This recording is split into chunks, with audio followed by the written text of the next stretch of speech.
Good morning. Can everyone hear me okay? All right, check, check. Well, thank you everyone for coming to our first Smart Stage session of the day. I think we have a great panel to start us off. Definitely some hot topics in the industry.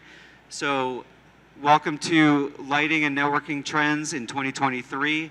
We're going to design to reach your project's full potential, and I think also reach your profits full potential by adding these services. And we'll see, we'll hear from an integrator on how they do it, and from the manufacturer on how they are positioning some of these products. So my name is Arlen Schweiger. I'm the editor-in-chief of CE Pro, and I will let our panelists introduce themselves and why they're here. I'm Margie Meyers. I'm Director of Product Management for Lighting at Snap One, and focused on not the lighting control as much as more as the light fixture side of the business. Yeah, I'm Bryce Nordstrand with Snap One and Access Networks. My focus is One Access Networks, running that business unit. We've been doing that for 10 years now. So, and then also inside of Snap One, working on design and managed services. I'm Jen Mallett. I'm the integrator on the panel today, and I'm the CEO and founder of Level Up Automation. We operate in 8 U.S. markets and primarily focus on demonstration forward engagement with our clients. We have 5 automation showrooms in our 8 markets. Great. Well, we want to thank everyone for participating, and we especially want to thank Snap One for sponsoring this session. Snap One snapped up Access Networks a little while back. You guys also have Arachnus as part of the portfolio. Bryce, if you could get us started on the latest networking opportunities, how it's sort of evolved in recent years. Clearly you have an enterprise-grade solution. I think you have maybe more of a mainstream solution, how that's all being positioned. And clearly people are hearing about things like Wi-Fi 6, but don't know what that means. So why don't you start us off in terms of opportunities? Yeah, so obviously there was a pretty big adoption rate that happened during COVID, right? It was very evident that people needed in the moment they needed to be able to upgrade their network, and the channel took that opportunity and built a lot of business based on that. And that was across other categories as well, but networking was one of the big ones. And since then, now things have kind of settled down, and people are kind of like, well, what's next for networking? Wi-Fi 6 is clearly a thing. We've between the 2 brands that we've had that for quite some time. More recently with the Arachnus line. And so, as we look future state, what we have to realize as an industry is that the networking space, specifically if you look at a broader market in the IT industry, is not slowing down. So what that means is there's a ton of opportunity for our space to keep up with that pace. And so that means things like Wi-Fi 7. That's coming down, right? We've just got to Wi-Fi 6. Earlier iterations of Wi-Fi took sometimes a decade to come out, and now we're looking at a 3 to 4 year cycle instead of a decade. So that's great for the industry because we're an industry of early adopters. So that's huge. The other thing is there's obviously security. Security is a big topic right now. And then if you look at a more recent thing is multi-gig.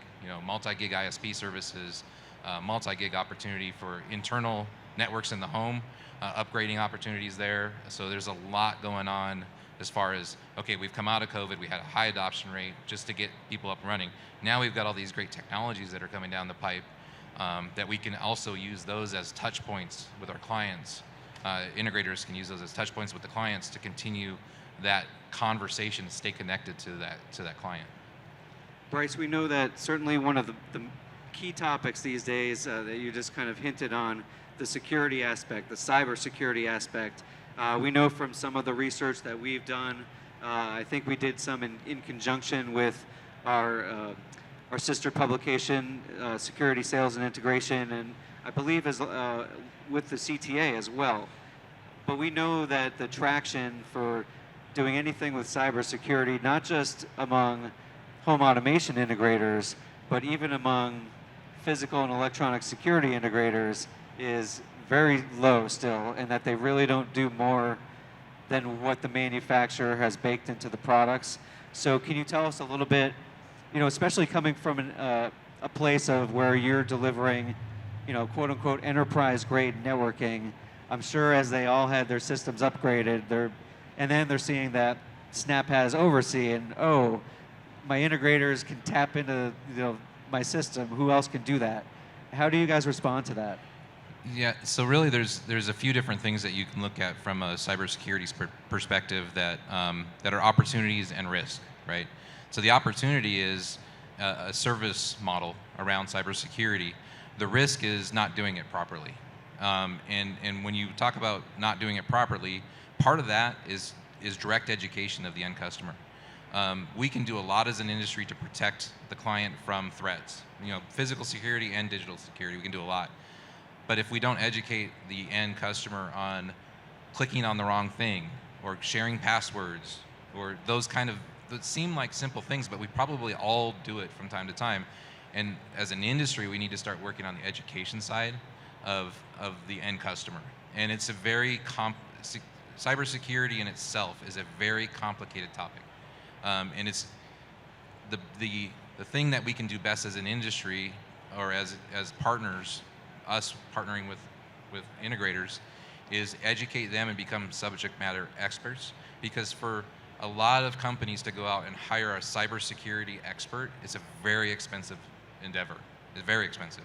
I know because we have those guys on our staff, right? So, and so when you talk about that kind of thing and you partner up with the right people, then you can outsource some of that conversation, some of the education content. You can outsource some of the actual project design, the things that Access Networks has been known for, and still deliver a very robust solution and have some of the talking points with the client, but also feel like somebody's got your back. And that's super important to the cybersecurity side of things. And just real quick before we talk to our integrator guest about how she implements all these things in her company, we'll go from networking over to the lighting discussion after that. Bryce, I think we heard a lot about it during the pandemic, certainly because the situation presented itself. But in your completely unbiased position, do you think integrators should, lead with the network when they go to have discussions these days? Completely unbiased, yes. I mean, if you look at things that absolutely, and we talked about this a little bit before we started up here. If you look at things that absolutely have to work in the home, power, right? You got to have power. And now you've got to have a robust network that supports all of the things that are connecting to the home. And if you start looking at the average network and the number of devices that are connected, you realize that it's probably way more than you think, right? If you look at a client list in a network and you go, I didn't know there was 120 devices connected in this home or recently connected. So there's all of these things on the network side. And then the other thing that's got to work is lighting. And not just work, it's got to feel good, right? So, and the same thing with network. The best network is an invisible network. The client doesn't even know that it's there. They know that they paid for it. They know that they put it in. But if it's there and causing problems, then it's a bad experience. And that's what we're working really hard to make sure that the experience is really good. It's a foundational product. So yeah, I'm not biased at all, right? All right. So Jen, tell us about your firm's experience during COVID, how that worked out, when obviously the integrator community was deemed essential personnel, particularly because of the networking situation. How did you position that within your own company where, maybe you would gain more of a reputation for home controls and home theaters, the entertainment side of things? Where does cybersecurity and home networking fit into your mix, and how do you demonstrate the impact of it? Yeah, I'll touch upon some of the things that Bryce shared. He used the word foundation. And some of our client engagement or trade engagement when we're working with a builder really is around saying you would not build a house without building a strong concrete foundation. And the same thing applies for home technology. The network is absolutely the foundation of the smart home or the intelligent home. So, I think that when the pandemic hit and we became essential workers, that opened the door for us to really step into a place where we're trusted advisors for homeowners and for other business partners to help educate them and understand. They don't necessarily need to know what all the terms are, right? Because they're being thrown all these terms all the time, Wi-Fi 6, mesh networks, and really being able to, as an integrator, step into that place where you're saying, I'm going to take that off your plate. It's going to be approximately 20% of your budget, right, for any type of, let's say we're doing a new smart home on a new construction. Setting that expectation up front is really important, so we don't have sticker shock. And really kind of helping people understand that once that network's in place, it really is their responsibility to understand what the basics are of security and cybersecurity. So not having a password book laid out, making sure that their Wi-Fi network password is strong. So what we do and how we kind of take responsibility for that is really share best practices, because that's what we can do. And then we commit to them over really at the lifetime relationship that we're building with the customer is that we're going to monitor their network, we're going to be there if they have any challenges. Overseas is a phenomenal tool for that and has completely revolutionized our business and service calls and all sorts of things. So I think that just tying it back to that foundation piece and the pandemic and what came out of that, I think a lot of integrators really successfully added networking to their business. Now, where they're at in terms of the maturity model of their business, whether or not they're doing commercial level networks or whether or not they're working on mesh networks, entry level, with some more complicated stuff layering it on, I think that's where a lot of people are at, including my business, is figuring out, okay, we have one person who's PCNA certified, but when we get into a place where we know that that particular project's a little over our head, relying on companies like Access Networks to say, can you help us with this network design? Let's really kind of take it up to a professional who does this every single day so that we can feel really confident that our client is getting what they need. So I think understanding where your team is at, capability-wise, where you want it to grow to for networking, and then filling in the gaps and relying on partners to really just knock it out of the park. I love your 20% number. Thank you. It's real, right? Yeah. It's good network. Jen, how do you approach the cybersecurity conversation? And do companies like yours in the industry, do we think about, we think about hiring electricians for the second part, partnering with them for the second part of what's going to be our conversation today. Do you think about partnering with or subcontracting with, IT specialists, or how have you considered bringing that or expanding your portfolio with cyber services? It's a nice segue into some of the commercial business. So some of what we've done in terms of business partnerships and referral partnerships is IT firms are fantastic partners.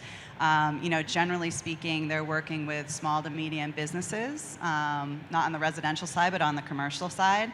And most of them don't have somebody to wire the Cat 6 or fiber if they need it. They don't have anyone to put together their conference rooms. So it's a great strategic partnership you can create with IT firms. Now, we haven't taken the next step to say, how do we, on the residential side, layer that in a way, but I think that's a really unique opportunity.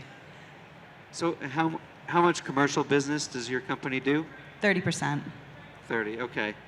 And are you getting recurring revenue from those clients in terms of, hey, this is what you're doing, here's your networking report every month, these proactive things that we did? Mm-hmm. Most of our recurring revenue on the commercial side is primarily security monitoring, music licensing, and on the IT side, it's that network upkeep. But we're not an IT firm, right? We're not an IT managed firm. We're primarily focusing on those small to medium businesses, so doctors' offices, credit union branches to a certain degree, things like that. So do you wind up doing some barter agreements and sending referral clients each way? Absolutely, yeah. Great. Well, thanks everyone for that cyber discussion, or not cyber, but home networking in general and how that's changed and all those opportunities. I want to remind people that we will have time for a Q&A at the end.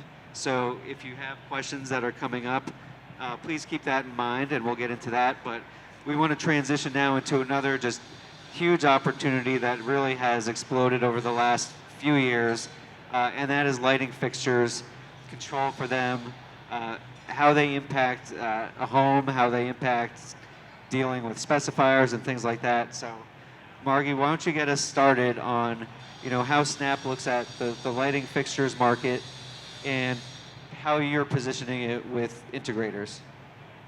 Sure. So we have, if you walk around, I can see 4 different lighting companies just from where I'm sitting right now, and there's more throughout the whole show. We're seeing a lot of these lighting companies come into the space because we're the people that are the first into a home, we're the last out of a home. We're the people that the customers call when problems come, especially if a light's not turning on, right? Networks are very important, but if you can't see your floor or you can't see your bathroom in the middle of the night, that's a bigger problem. Though if my network's out, I do feel like my lights are off, because that is suddenly I'm walking around this floor, for instance, I feel blind because my phone won't work.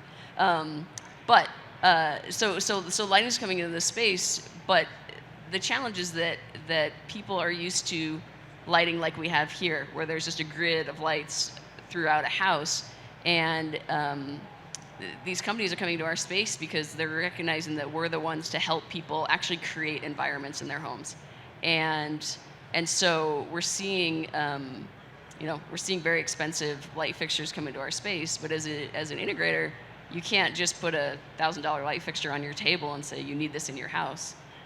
You need to create spaces where people can walk in and say, oh, this is a really comfortable space. This feels really nice.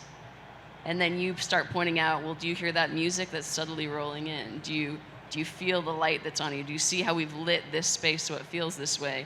And you create spaces that help people have that experience. So as Snap One, we recognize that products are here in this sales process, but we need to help educate our dealers. We need to help them market these things. We need to help them talk about these things. We need to educate our sales force to be able to support them. And so we're building a really strong foundation right now, as we've launched a recent line of tape light to build that foundation among our dealers, as well as among our sales team and education and tech support and all those different layers. Yeah, and that layer is that last sentiment that you ended on. That's what we hear a lot from the lighting community is, the layered lighting approach. And I know there's obviously that big partner opportunity with lighting designers. We're going to have another session later on today, sponsored by Lutron, where we're going to really talk about those relationships. But speaking of how integrators are able to show the experience and how a home will feel when they notice and can understand what the different lighting, the different layers, and the different types of fixtures can really do to a space. I'm just going to plug for CE Pro as a sneak preview. But our October issue profile is from a big Snap dealer who's also a big Lutron dealer, and it's Beamer Smart Home, and they're based right out of Seattle, Washington. So they're dealing with very affluent clients and very, in-demand interior designers who have pricey budgets to work with. And what they do is they turn their own home. They had a home. They saw that there was a space down the street, really, and they built a new construction home where previously they were able to show lighting control, but now they show everything that goes with it. Lutron, Ketra, the controls from Control 4. And so when people walk in the house, first they learn about all the technologies in the slideshow, but then they go right into the lighting design. Yeah. Because they go back to the kitchen and they talk about the lighting, the shades, and all that story. So I would say that the best way to sell lighting control is to sell lighting. Because, like you said, we want layers of light. It's very hard to find one lighting company that can give you all the layers of light you need in a home to make it what it needs to be. But when there's 10 loads in a kitchen, you can't have 10 switches on the wall. And that's a great Getting way rid to of sell. clutter has always been a mantra in the industry. Yeah. Now, for Snap, a few years ago, you launched the Control 4 Certified Dealer Showroom program. How is lighting working its way into those certified showrooms? And like you said, with different maybe vignettes, how are they evolving their showrooms to really demonstrate lighting? And then Jen, we'll go back to you to see about how you've incorporated it. So part of our certified showroom is there's certain aspects of our product line you have to have in the showroom to be able to be a certified showroom. And one of those is our lighting control pieces. We haven't added our tape light into that requirement yet, but we are seeing, especially places where they've put a lot of money into their showroom, what we're seeing is they're creating spaces where they leave in the lighting that they had before, and then they put in nicely designed lighting experiences where they can switch between the two for a customer to say, now this is what your builder's going to give you. And they're like, oh, that looks great. And then they switch to well-designed light from one of our little switches, and they're able to show this experience. I was in a showroom, Light Can Help You's got a beautiful showroom in Dallas I was in last year, and they were giving me a tour, and there was one point where they started changing the scenes, and I said, did you just turn the AC on? And they said, no. And I said, because the hairs on my neck just went down. I can feel physical response to this lighting. And if a dealer can do that in a showroom, you've got people, right? Wallets open, budget's open to be able to make that experience happen. Yeah, I would echo that. It's been amazing to me, kind of the parallels between selling, higher quality, higher resolution audio systems, where you're able to A/B the experiences. You really want people to sit down and be able to listen to the experiences, and also for the dealers, it's their opportunity to show their expertise, because like you said, they can kind of either preview or after the fact talk about what the customer is going to feel when the lighting changes, or the customer's interior designer or architect or whatever. So Sure. Jen, how do you work that? How did you first get into lighting and bring that, the fixtures now into your company, and then how exactly do you bring it up and approach it with clients? Yeah, we started introducing lighting probably about 5 years ago, and it is today our fastest growing category by far. I know a lot of experienced integrators in our audience have very large lighting pieces of their business, and if there's an integrator here who has not added lighting or thinking about it, it is such a fantastic category because it touches upon so many different things, everything from safety, right? You can have occupancy scenes, health and wellness when we're talking about human circadian rhythm. It also touches upon energy efficiency. And then lastly, my favorite is entertainment, right? You can really create an entertaining space utilizing lighting. So it is a jack of all trades. And for us, when we add it on, you kind of start small and then you figure it out, and then it's a very scalable business in addition to being lucrative. So we found it to be one of the best things that we've added to our business. Our Massachusetts office is a Control 4 certified showroom. We got certified 3 years ago, which has been fantastic. And so as we look at lighting within our showroom experience, when we're bringing clients in or trade partners, lighting really is the storyteller of our showroom and our experience, because whether it's an outdoor space or a dedicated home theater or something else, lighting is likely the first thing you're going to notice. And what Margie used the word feel a lot, right? We talked a little bit about this before the panel. Lighting isn't necessarily something you're going to notice in temperature setting and kelvins unless you're in the trades, right? Or you're working with an interior designer. But clients feel that. They feel like when they're in the right space with the right type of lighting, it really makes all the difference. So we're big believers of bringing people into the showroom and letting them experience it themselves, touch the scene buttons, and they're able to really envision how it's going to be in their home through that. So that storyteller piece is really how lighting plays out. Sure, and I imagine as part of that piece, interior designers who may not have known about all the lighting possibilities out there, you're introducing them a lot to it, but I would imagine just in terms of their career path and how they got there, they're very spatially sensitive, and so they're probably going to notice things about the different color temperatures, and then maybe it's something that they hadn't talked about with their clients yet, and maybe didn't know that you were able to, provide, even though you do automation and entertainment, but perhaps not lighting. So how do you then raise that with specifiers and clients when they come through the showroom? Yeah, I think one of the things we do is we just assume the sale. And so we assume that lighting is going to be part of that smart home automation project, just like we assume that networking and other capabilities are going to be part of that. So we honestly don't really kind of position it as a separate category when we're engaging. It really is just an assumed part of the process. And for interior designers, it's such a great way to connect with them and build a relationship.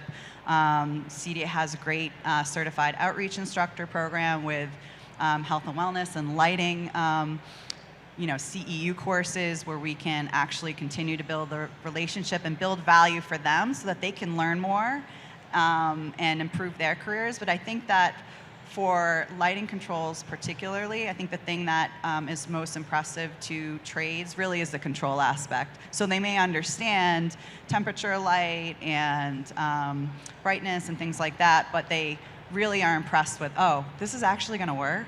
And it's really just about pressing a button or providing a voice command. So that's the thing I think that really lights them up, is just how easy it is and that it's predictable and it works. And how have you integrated into your showroom design? Lighting control is everywhere.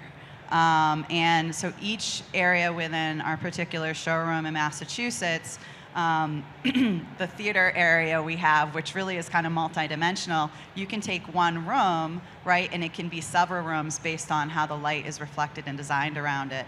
We have a couple different rooms within our showroom in Massachusetts, but if I look at the theater room, for example, we have 2 keypads that are there that are driving experiences, right? We've got movies, gaming, welcome, dinner, and they all trigger different lighting, different sound, different temperature experiences. And we've got one that we close out with that is the level up button, and that's the one that plays the Black Eyed Peas, like boom, boom, pow, like a lot of bass, right? A lot of fun, and the lights go kind of crazy.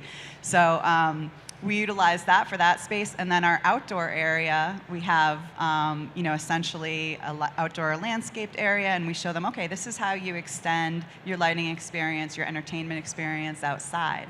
And so it's able to give people an impression that this is a cohesive space where lighting really is sprinkled throughout. So it's reflected everywhere. Right, and I was thinking when you were listing off some of the applications and use cases for the discussion points before, one that you forgot about, I think, unless I missed it, was just the general wow factor that you're able to supply these days, and sort of maybe letting lighting sell itself when you've decked out one of those beautiful residents, just a sprawling place where some of the high profile, high power clients that you have really want to host events, they want to entertain, they want to use their backyard for parties, right? So I imagine when you're doing those, they want the lighting to really be a show-off statement piece of their home, right? Absolutely. And it's fun, and that becomes an extension of your showroom, right? Because they entertain, and then their friends see it, and they're wowed by it. So I think it's very much a buildable and scalable business that way. And lighting is just, you can have great audio everywhere, and it sounds good, and people are impressed, but lighting is so visible. And when it is really kind of programmed well and a wow scene is created, it really takes off. Has it helped you with your commercial business as well? Yep, it's growing slowly on the commercial side. The small to medium business segment, it's fairly easy. You might have a property that, it might be 10 switches, but, for them, if you're running a small business, you don't want your lights on. You want your clients that come in to have a nice, warm, welcoming experience during certain times. We've got a number of our small to medium businesses are medical practices. So they're, essentially chiropractor offices or dentist offices, and they're really trying to be more experience forward than they ever have been, which is great. So it's a growing category within commercial, and I think we're just scratching the surface there. Somebody needs security, and then next thing you know, we're adding lighting, right? Right, definitely. It's certainly a way to add more business, more adjacent categories. From the Snap One standpoint, how are you supporting your dealers, with the showrooms, with training, with connecting them to potentially different markets? What does that look like from the manufacturer perspective? Let me speak to one thing before I answer that, which is one of the things I'm hearing Jen say a lot is color temperature. And I was in a lighting booth yesterday where they talked about that most people that put in a tunable light fixture, so a light fixture that can go from really warm to really cool, just set it to one setting and they forget it and they never change it. And that's where we come in to help a lot, where we've recently released called our daylight agent, but it's our circadian agent that will allow both the dealer and the end customer to say when they want their sunrise, when they want their sunset, and then to have that just change naturally throughout the day. So anytime you press the on button or whatever button you're pressing to turn on your lights, they'll turn on at the appropriate temperature and color for the time of day. And I think in a showroom, it's great to be able to point out how, hey, it's a nice sunny day outside, that light's streaming in from the window, but you're only, if you're stuck at 3,000 Kelvin or a neutral white all day long, your house starts to look dingy because the comparison between the two color temperatures is off. And so that's a really powerful tool that we have in our industry because we have that ability to automate and control those pieces. How we are trying to support our showrooms and our dealers in that way is, one, our sales staff is well trained in our lighting solutions, and they're able to help our showrooms figure out what to put in, as well as discounts on putting those in. Bryce's team has recently put together a really amazing configuration tool for linear lighting to be able to allow you to build out that whole project and then be able to get a bill of materials from that you can then just submit on the Snap store and get all that product sent to you for that site. It also allows you to know what's going into each room, because usually the person that's building out the project is not the person that's installing the project. And so to have that ability to see from one to the next and pass that on is really important.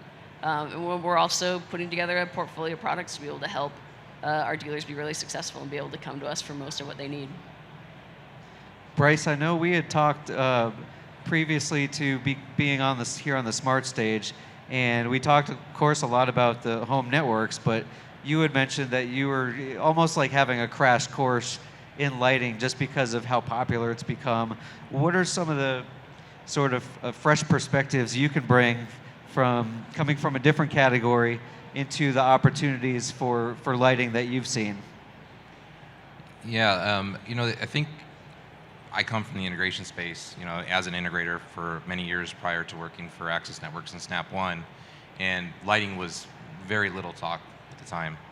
And now coming into where we're at with the networking category, which is becoming a fairly mature category, and then looking across the industry and looking at the opportunity that lighting presents and going through that crash course, me and a lot of people on my team, because we're looking at building these services and these tools built on some of the things that we learned as Access Networks on process. I think what the biggest trigger for me is just the opportunity that it presents, and having partners that are interested in building that opportunity together, meaning vendor partners and integration partners as partners building that opportunity as an industry. There's a ton of potential there, and for me, that's probably the most vibrant thing that I see, is that you get this kind of this reinvigoration in the industry around lighting. I think there's a lot of guys that are really happy in the audio space, real happy in the technology and the automation space, but all of those experiences are better with good lighting. And so that is ultra important to what we do as an industry, and really stop being just the I pushed this button and this thing turned on, and I pushed this button and that movie came on, but I pushed this button and I had an experience. And lighting is visceral, a part of that. So. Right, and obviously there's so much that a savvy dealer can really program to do some of the scenes that you were talking about before, where it's not just lighting, but it's tied into everything else, where you can really make it that and showcase your talents as an integrator and why you're called that. So, Jen, can you tell us a little bit if you have some advice for, it seems like obviously you were ahead of the curve when it came to lighting and adding it to your business, for dealers who are kind of just considering it right now, and maybe they're thinking about going to Light-A-Palooza, or they're seeing the many more booths that are around this year. What would you say are sort of the first steps beyond just finding a manufacturing partner? What are some of the other things that they have to do, whether it's training, certification, finding partners? Yeah, I think certainly there's a great deal of resources around basic education for lighting concepts, and I think that it's going to be much less complicated than people think once they start to read about it. So I think there's a lot of different resources through CEDIA, through our manufacturer partners. I think the industry has done a good job really helping us kind of step into the space, and it's really exciting. And as an integrator, it's fun to learn about lighting, right? Everybody's pretty excited about it. I'd say in terms of advice implementing it into your business, you can start with entry-level lighting systems, right? A lot of the lighting systems we have are low voltage, so it's likely that you have the licenses you need to do what you need to do. If you don't have an electrician as a partner yet, if you're just kind of starting out, I would implore you, find a great electrician, become business partners with them.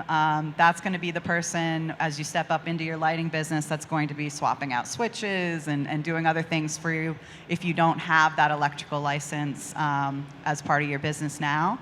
And then in terms of incorporating it in the business, one of the things we do when we're working with clients, like let's say they come in to us for audio, right? Or they come in to us for security, not lighting.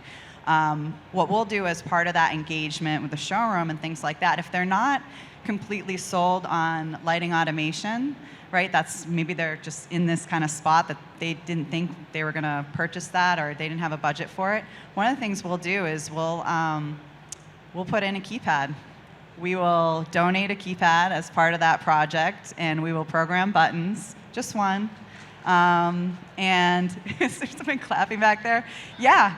And then they live with it, and next thing you know, you're doing their whole house. And it does not take long, maybe 3 weeks. Very short investment, huge impact, and it's something that they live with all the time, and they are incredibly grateful for. So you almost become a hero. So I would say that's a great way to do it, even if it's very basic, Lutron Caseta.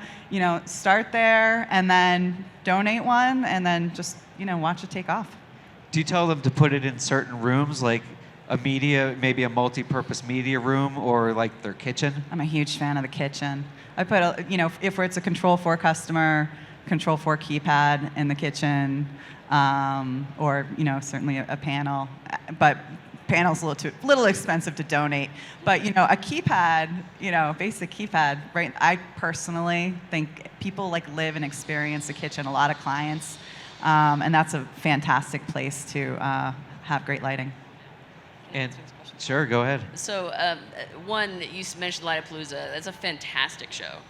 We went there last year. There's so much it's so focused on education and helping you get up to speed that I highly recommend going to Light-A-Palooza.